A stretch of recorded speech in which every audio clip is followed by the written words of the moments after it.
We are now live. Hi, everybody. You might notice that my mouth isn't moving and that this is a selfie you've probably seen a bazillion times. For some reason, technical difficulties being the reason, Zoom's capture feature for Twitch is not working. So we have Banana and Sadia with us live. I swear I promise they're here, even though you cannot see them. But what we will have moving, so this isn't quite just the same as the podcast this is based off of, we will have, as you can see, the Kickstarter, which will be moving around and we will be exploring and talking about. And I hope everybody has a really great time here on the first ever Eat Crit Live where we talk about Suburban Consumption of the Monstrous, which is a new game by Sadia, Bies, and Bananachan, who I am very lucky to have here today. So, Bananachan, can you introduce yourself, who you are, and where we can find you? Yeah, absolutely. Thank you so much for having me on the show. I'm Banana, she, her, they, them. I am the owner and co-founder of a small box board game and RPG publishing company called Game in a Curry, and I also design and write a whole bunch of stuff. Some of my latest work has been on Ben Ritzen's Guide to Ravenloft, and Scooby-Doo Betrayal at Mystery Mansion, and now Suburban Consumption of the Monstrous. Super excited to be here. That is super exciting. Oop, hello, computer. And then Sadia, if you can introduce yourself and tell people where to find you. Absolutely. Hi, everyone. I'm Sadia Bies. I am primarily a LARP designer and also an illustrator for tabletop RPGs. I'm one of the co-owners of Ratworm Games. We're in the process of producing our first visual novel right now. Um, and you can find me on Twitter at Sadia Bies or at on itch at Witch Stitches. Cool. I will be checking out that itch afterwards for sure if I Awesome. wasn't already following you. Although I am it's one of those things where it's like at some point it's gotten very hard to keep track of everybody's handles everywhere and sometimes people will follow me on one platform for months and I will not notice and they'll be like, "Oh yeah, you don't follow me, but it's okay." And I was like, "Oh my god, I'm so sorry. That's just because I didn't recognize you. You use a different name. I'm so sorry." I also contribute to that by being at the Brandy Rose and at Cutest Patoot all over the place. So for anybody tuning in today who is not familiar with me, hi, hello. I am Brandy Rose, she, they pronouns, and I am a podcast host primarily, as well as Twitch streamer, which is why we are now here as an extension from the podcast, which you can find on Spotify and Apple Podcasts and everywhere else you do podcasts, Eat Crit, where we talk about diversity and accessibility in the TTRPG space. We celebrate a lot of creators in the space, and today, in the vein of celebrating, we are here to talk about suburban consumption of the monstrous. I I was already sold when I saw that it had to do with food and horror, and that was I was done. I was sold. I was you got me. If I could do the $1,000 pitch, I absolutely would, because that house looks amazing. But we will get to that soon. So for everybody tuning in now who's never heard of us here before, Suburban Consumption of the Monstrous, as the Kickstarter says, is an anthology of horror live action RPGs set in suburbia with themes of food and consumption. How did you guys decide on this theme? Like how did the core of the idea like come about? I think we started with movies and the stuff that we like. So Sadia and I would say that we have similar tastes in movies and media. Uh, Yeah, we, yeah. we definitely love like similar themes as well in horror. So I think that that's sort of where this idea came to being. Yeah, we knew that we wanted to do games that could be played at home and games that like utilize the setting of a house. And I think from there we kind of like naturally trended towards like focusing on like these dinner scenes because it's already like a space where people gather and talk. So it's a really good like environment to explore like dramatic like family tensions or like awkward dinner parties. Awesome. I love that. Was there like a specific movie you guys like that set this off or specific movies you guys had in mind? Oh my God, we have a lot of different inspirations. We have like at least one like media touchstone, I think, for each game. I would say some of our like really big starting ones were probably The Invitation, which Banana recommended to me. I hadn't seen it before. It's an amazing movie about a dinner party where the hosts are trying to like subtly convert you to a cult the whole time. Uh, Oh my God. yeah, I'm It's very down. good. I'm here for it's it. it's a great I'm movie. writing that down. So that sounds very, very in line with the vibe of the game as I've seen it so far. So just to explore the Kickstarter a little bit more, there's a trailer everybody should watch. It looks very, very pretty. Right. So an anthology. How did you guys decide that like you wanted to do it in the format that you did? Because it's a very beautiful looking book. I really hope I get to see it in person.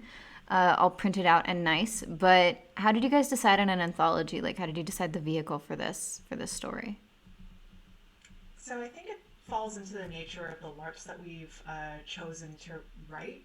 So these are all American freeform games. So basically, what that means is that they're relatively short to play and they don't require a lot of prep or a lot of costuming or anything like that. So because it's a LARP, the mechanics are relatively simple in terms of like how you're going to be using your physical bodies in the Mm-hmm. space, and also the setting is already prepared for you. It's all in a suburban environment. It's all around the dinner table. Um, and that's why we sort of wanted to do like an anthology, because there are so many, these games are, because they're so short, because they're sort of like played out like one shots. Mm-hmm. We just wanted to have like multiple of them there. That is super cool. So, looking at it, it has several games. Let's see, for solo, 2 players, 3 players, and 4 players, and higher players. So, this is super adaptable for really any size party. I mean, you could do this with like a partner at home, while COVID safe. You could do this with a larger family at home. You can do this as a, I would love to do this as a way to celebrate Halloween. I think that would be super fun to go through this. Absolutely. I think that would be really, There's really also great. like Hmm. I there's also a game about Y2K and like the apocalypse on New Year's, which I feel like would be a great New Year's Eve party. I I don't have plans New Year's. That's all I'm saying. To anybody listening, I don't have any plans. So if we get If you this want to fully celebrate the funded, world ending. I mean, absolutely, that is the really the only way to go. Also, I've been waiting for that to happen since 2012, and I have been sorely disappointed every year. So I would love to. Now, one of the adventures is a housewife in her 20s, and you did an actual play for that one, Banana. Can you talk about that one before we talk about It Is Hungry Too? Yeah, absolutely. So, the game itself is about a siren who's sort of taken out of her natural environment, where she's just like, it's sort of like a bad version of Little Mermaid. Though I don't actually know the original story of Little Mermaid, but like the Disney version I know about. But it's sort of like how the siren has like stopped living in the water and now lives in the human world with her husband, who's just sort of like, and there's this like weird tone of, I'm not really enjoying living out here. I have to try and fit in. I have to like try to deal with like this makeup routine that I have to cover up my face, and like I have to like perform uh, this weird version of femininity. And so that's sort of what the game is about. And throughout the game, you are putting on makeup, you are dressing up, you are um, cooking a meal, and you're cooking 2 meals, one for yourself and one for your husband, who uh, will not eventually show up to the dinner. Mm-hmm. And so you have like a little bit of a leftover plate that you can put away. Um, but it's all sort of like a solo journaling game where you write everything down, and or you could just like answer things as you go and play the game. In the actual play that Mm-hmm. I did it sort of like a solo journaling exercise while I was also doing these things Right. and recording it. I love that. I can't wait to watch it. I haven't seen it yet, but I cannot wait. Also, the food that you are eating looks very nice. Um, this game is already making me hungry, which I think means it's hitting its target. It's absolutely hitting its target. Um, oh, I just got a funky notification. Okay, I just got a funky notification that I need to restart Zoom or it's going to turn itself off. So I'm going to take us to a quick tech break, and resend a new invite to you guys if that is okay. And then for everybody watching, we'll be back in a few moments. Okay, sounds good. All right, I will hang up and I'll be right back with you guys. All right, sounds good. Hey, Zoom.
Oop.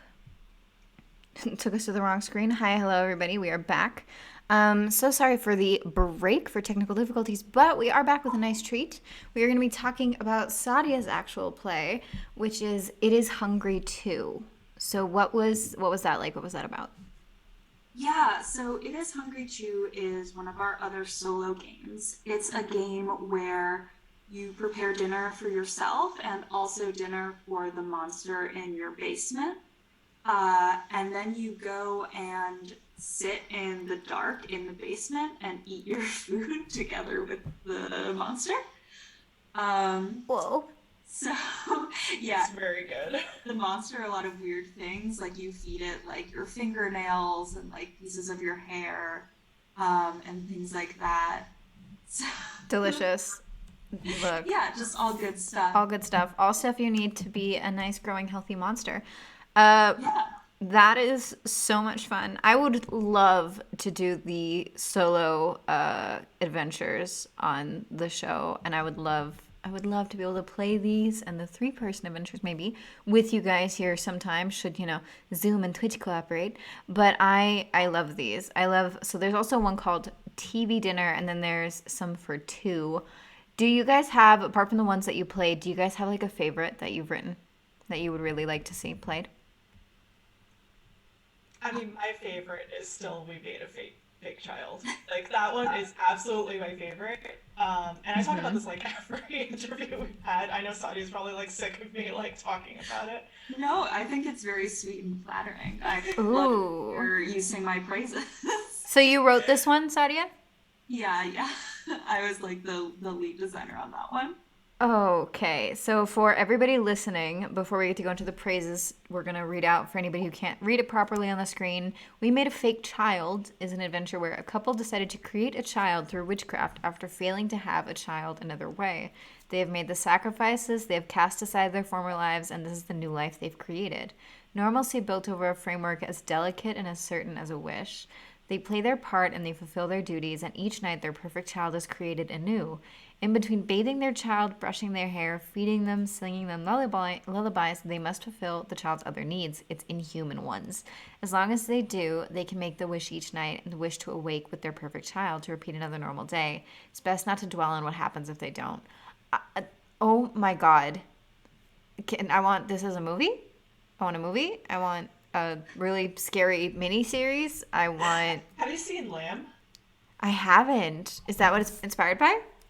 No, but it's got similar feels, I think. Ooh. If you haven't seen it yet. I'm really excited to see Lamb. I heard Lamb wasn't like as horror as it was kind of like advertised to be, but No, it's not as I would say that it's not like similar in the sense that there is no weird underlying thing where the child keeps asking for stuff. Like that's Mm-hmm. the biggest difference between like Lamb and this game. But it is weird.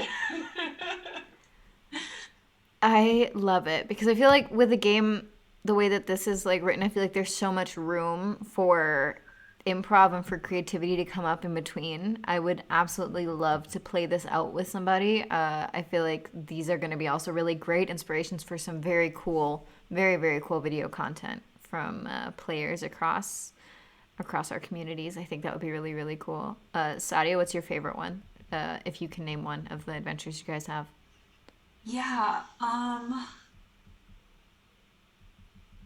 Oh, I'm gonna talk about the one that I would like to see like a Mm-hmm. video of the most because I would really, really like to see a like actual play of oh gosh, I'm blanking on the name. We have 14 games and I can't That's remember all fair. the That's names. fair. Is it one of for more or for three or? It is for more. It is Ooh.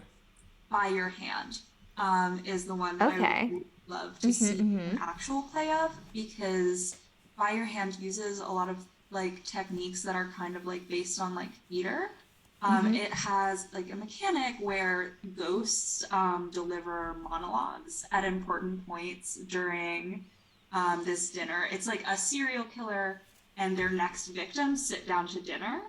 And like at Ooh. the end of the dinner, the serial killer will kill them and they don't know it.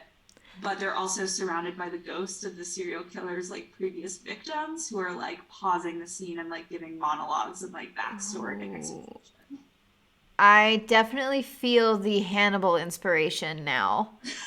For Yeah. sure. The mindfuckery is very strong with this one.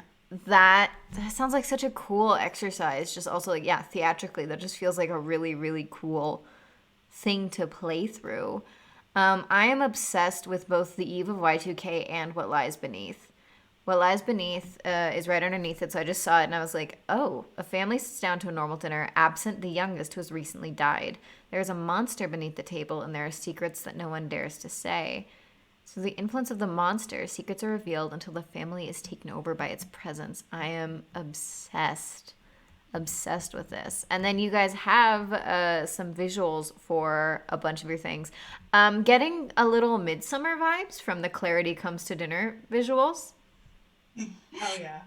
Oh So yes. that's the scene that you see there Mm-hmm. is taken from the actual cult recruitment video that plays in the middle of the game. Oh my God, that is so cool. I love that. I can't wait to watch it. So, oh yeah, you know what? This is why I don't go to like school reunions. This is exactly why. You will get roped into it, either like an MLM or a cult.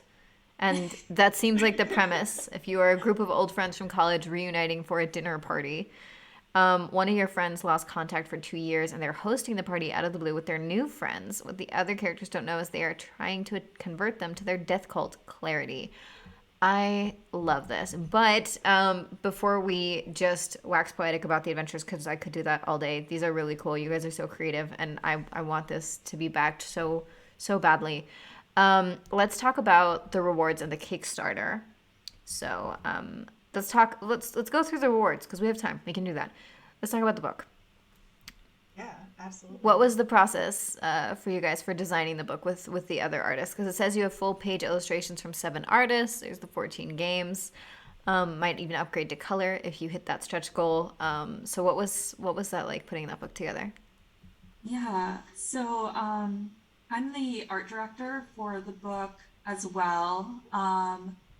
I I drew the cover. There's also like one full page illustration example that I drew. Mm-hmm. So far, all of our completed art, actually, no, Jabari just finished a piece, but most of our completed art is done by me because Mm-hmm. we won't have the funds to pay the other artists until the Right, right. Kickstarter is complete. But yeah, um, I contacted a lot of horror artists or a lot of artists that I've just admired their work for a really long time. I am so excited about our team of artists.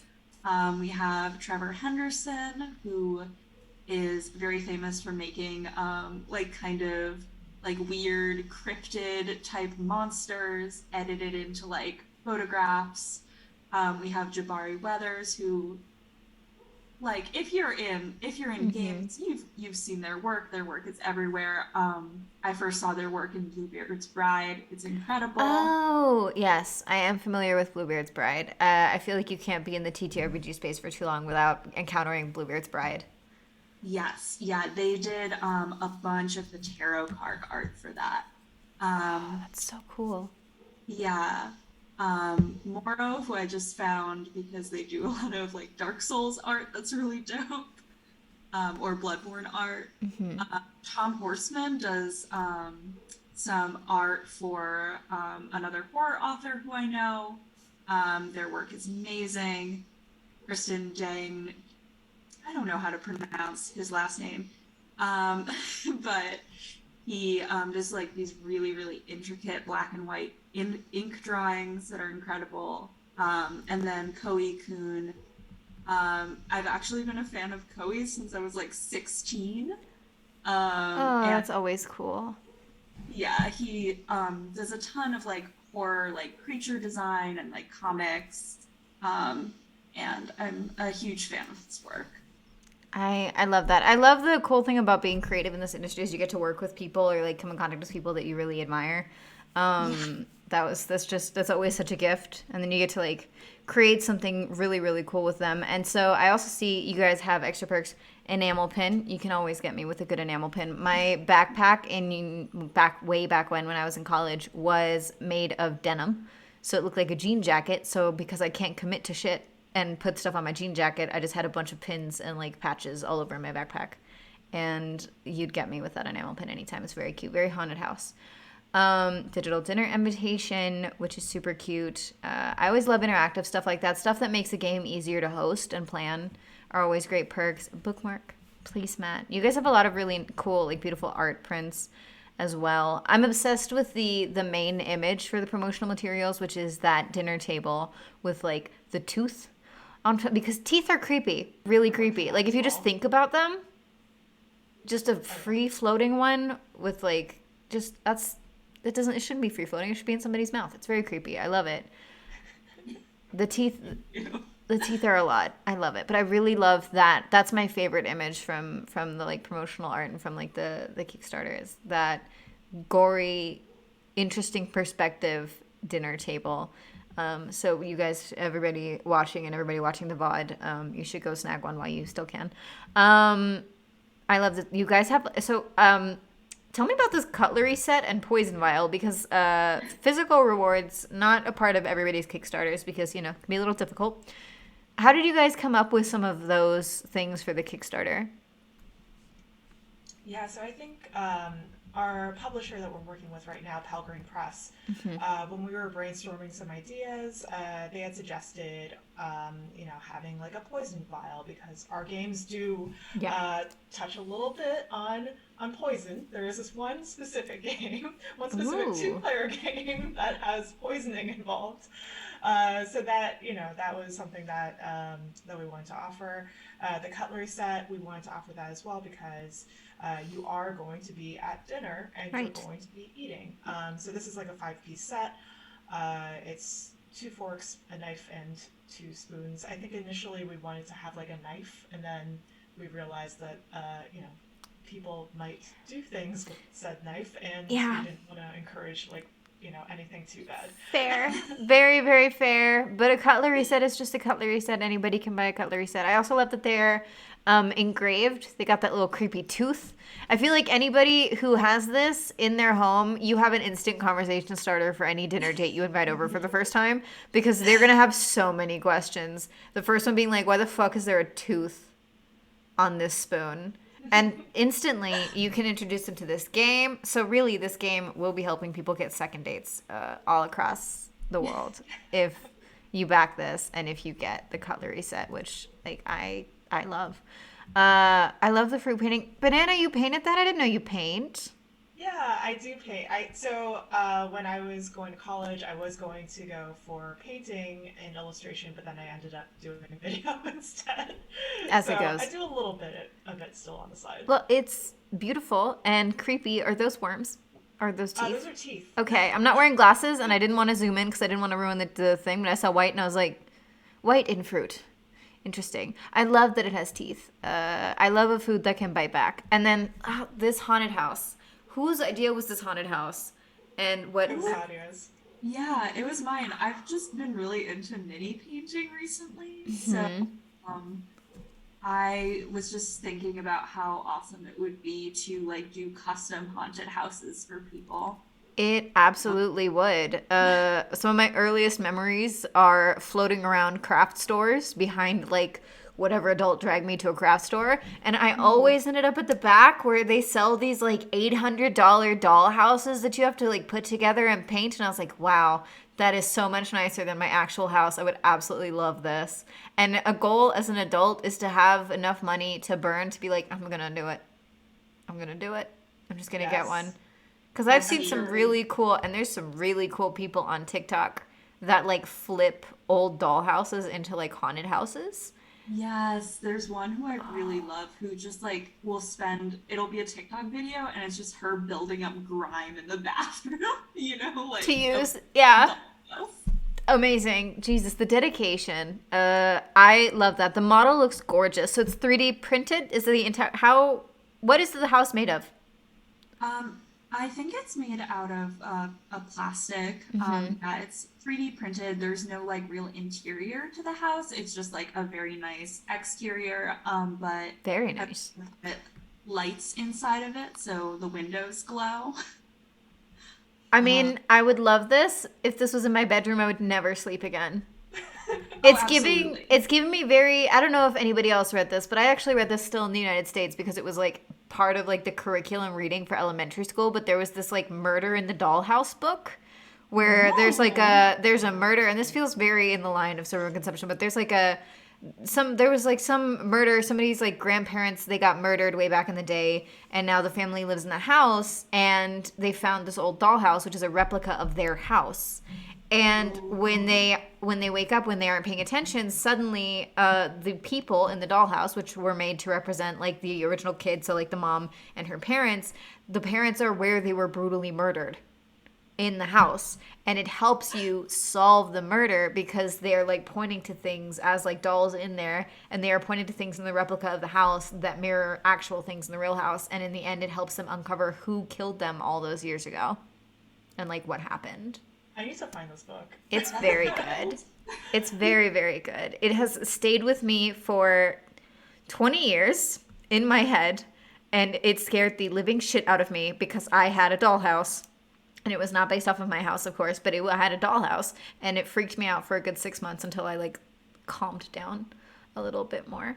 But I love this. So there's free play kit. There's a lot in this. Okay. There is a very cool illustration. I have a staircase I will never go down again. Yeah. That's that's your little basement friend. Yeah, your basement friend. Absolutely. The friend everybody has in their basement. And I don't even have a basement. This is just a loft apartment that has stairs that go down. But I guess I live up here now, and I shall never, ever go to the kitchen again. But let's talk a little bit about some of the stretch goals, because you should dream big. And honestly, these look amazing, and I want people to know that they're out there. The hardcover book with the dust jacket looks terrifying and beautiful. Sadia, were you the artist on that again as well?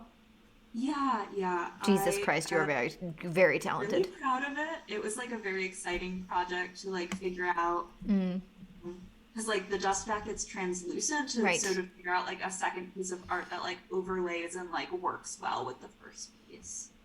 It's beautiful. I also really, really hope that the full color book gets to be a thing at any point in time because it is very, very beautiful. I mean, the artwork is gorgeous. And now let's talk about the testimonials because you've had some people test it, you've had some people look at it. Oh, you had Brennan look at it. That's so cool. So what has this like process been seeing people react to these games and look at these games? I think that the most interesting thing is that Janaea loves it. So, for those of you who don't know, Janaea Kemper is a LARP academic and like just brilliant. She's just like super So smart. smart. So She's smart. really smart, and she like knows a lot of stuff about LARP and knows a lot of stuff about like RPGs in general. And just like having her like say all this stuff and like be really into it and like tweet about it, I was just like, whoa, this is really cool. Honestly, I wish I had seen this. Damn Twitter, like seriously, not putting anybody I follow on my timeline. But God forbid I miss everything all of my friends have ever liked, but I never see what they post. I wish I had seen this so much sooner because I love the concept. You can always get me with a horror game. To be fair, I love everything that is terrifying. These look so cool. And all right, so do you have any like that you would really like goals? If you could really like dream big beyond your stretch goals, what would you like from this game? If people were able to like fully fund it, you hit your stretch goals, what would you like? We dream big. We definitely have some other secret stretch goals Ooh. that, like, if we hit, we'll announce. Ooh. Have a couple other writers that we would love to bring on to do some guest, like, short stories and some guest games. The really nice thing about it being an anthology is it's very easy to, like, add other people's work. Um, And there's definitely also a stretch goal where we just fund having more art. Like I just want this Of book to course. be like an incredibly beautiful object. So like my dream version of it is like it has the hardcover with the dust jacket with the full color art and then like all of these beautiful illustrations in there. I love it. And for anybody that was worried, at the bottom of the Kickstarter, there are also the environmental commitments, long-lasting design, reusability, recyclability, sustainable distribution. Those are, of course, always very important. I hadn't heard of the publishing company before, but I support them 100%. They were smart enough to pick this up. It's beautiful. Everybody, please go back Suburban Consumption of the Monstrous. It is stunning. I've taken you through the Kickstarter. You've gotten to hear about its inception. I need to play at least several of these. I really, really would love to do a New Year's Eve Y2K run, even if I have to adapt it to be me, myself, and I do not care. I love the aesthetic of it. I'd be absolutely down. Thank you guys so much for coming on, especially with all of the technical difficulties that we've been having today.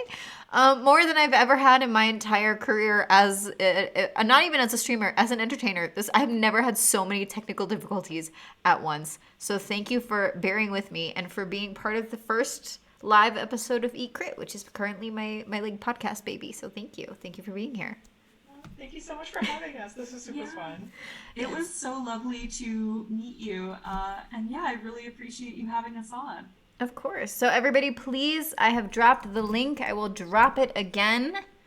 So please, please, please back this. I will be boosting it as much as I can on Twitter now. Please go watch the actual plays, support it, get the cutlery sets. I literally told you how to get a partner with those cutlery sets. I don't know what else you could really want at this point. Hi, Jess. Thank you for popping in. So the VOD will be up momentarily, if not instantaneously. I do not remember how Twitch works, but I will also have a permanent version gone up on my YouTube shortly after this. We're going to take a quick break on Eat Crit Live, and then we will be back with Eat Crit Live our second episode, where we'll be talking about exquisite crime, again with Bananachan, but this time with Senfeng Lim. So I will take you guys to, I will be going offline, and then we will be back. Thank you guys again for being here. I don't know why I'm still gesturing to a camera that can't see me, but habits die hard, I suppose. But thank you guys again for being here. It's been a lot of fun, and I really enjoyed going through this game with you. Thank you so much for having us. Yeah, thank you so much. Thanks for watching, everybody. All right. And